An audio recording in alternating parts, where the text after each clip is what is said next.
Hello बच्चों, let's read this question. The question is assertion and reason question.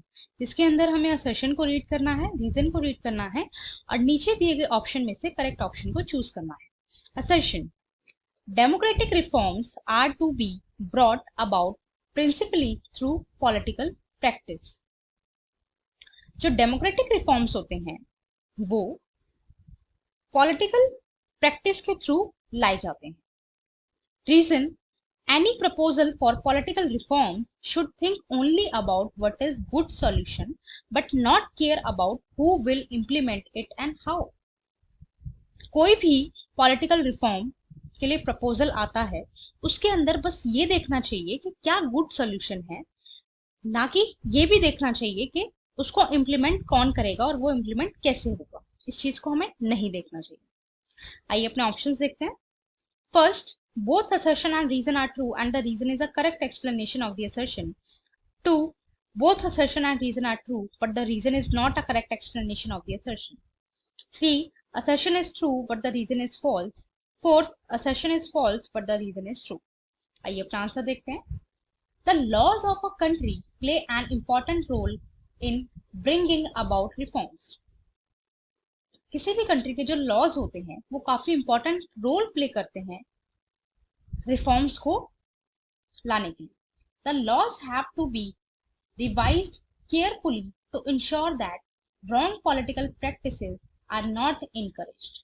जो laws हैं उनको carefully revise करना चाहिए, बार बार उन पर निगरानी रखनी चाहिए ताकि जो पॉलिटिकल प्रैक्टिस है वो कहीं गलत तरीके से प्रैक्टिस तो नहीं करी जा रही या फिर गलत चीजें तो नहीं की जा रही पॉलिटिक्स में। Laws alone can not resolve challenges, और जो सिर्फ लॉज हैं वो अकेले चैलेंजेस को रिजॉल्व नहीं कर सकता।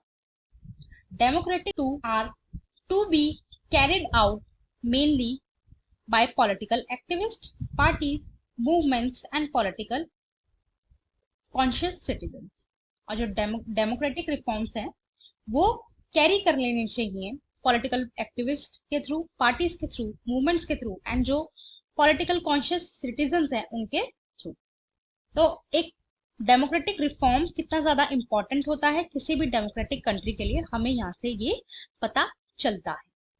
राइट बच्चों, हम जब भी असर्शन को और रीजन को सॉल्व करते हैं तो हम सबसे पहले ये देखते हैं कि असर्शन अपने आप में एक करेक्ट स्टेटमेंट है या नहीं, देन देखते हैं कि रीजन अपने आप में करेक्ट स्टेटमेंट है या नहीं, देन उसके बाद इनका लिंक करके देखते हैं।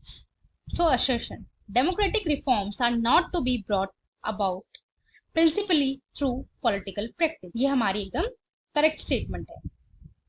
Reason: any proposal for political reforms should think only about what is good solution but not care about who will implement it and how, ये हमारी एक रॉन्ग स्टेटमेंट है क्योंकि बच्चों यहाँ पे नॉट आ गया। ऐसा कैसे हो सकता है कि हम सिर्फ गुड सॉल्यूशन के बारे में बता दें लेकिन ये नहीं बताएं कि उस सॉल्यूशन को इम्प्लीमेंट कैसे करना है और वो इम्प्लीमेंट कैसे होगा ग्राउंड लेवल पे। तो ये तो एक गलत स्टेटमेंट है ना, ये एक नेगेटिव स्टेटमेंट है। राइट, सो हमारा असर्शन करेक्ट है बट हमारा रीजन जो है वो रॉन्ग है।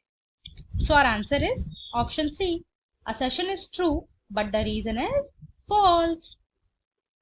सो हमारा ऑप्शन 1 जो है वो एलिमिनेट हो जाएगा, ऑप्शन 2 भी एलिमिनेट हो जाएगा एंड ऑप्शन 4 भी एलिमिनेट हो जाएगा। हमारा फाइनल ऑप्शन बचेगा option 3, assertion is true but the reason is false. Right, I hope you understood. Thank you and best of luck.